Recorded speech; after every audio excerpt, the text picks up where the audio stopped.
Staar 8th grade math sample exam, problem number 8.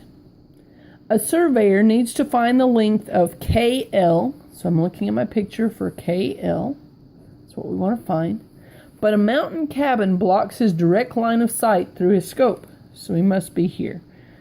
Cabin would block his line.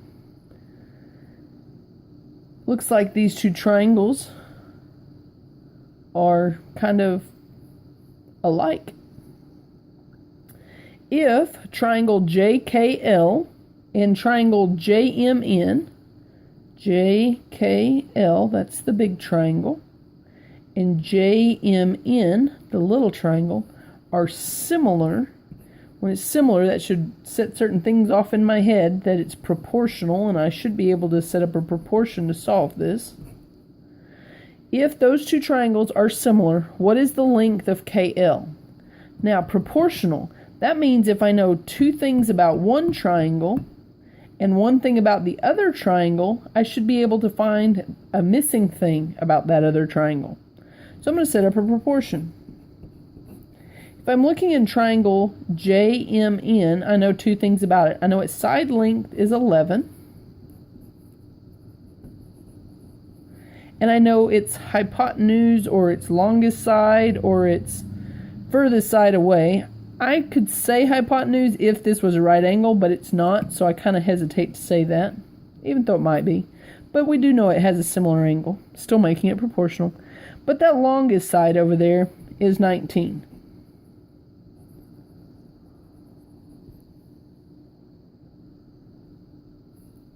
I also notice on this big triangle, JMK, that this side length is 33, 22 and the 11.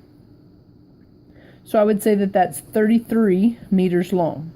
So its side length is 33. And its longest side is the thing I don't know, the KL. So let's see if we can find the length of that KL. Here, since we've got a proportion set up, we know to multiply those cross products. So 19 and 33. Pull my calculator out real fast. 19 times 33, which would give me 627. And then I would divide that by the other number, which would be 11. So if I divide by 11, I get 57.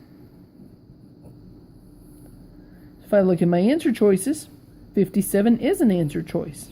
Answer choice B. Of course, I know it's in meters because everything else was in meters.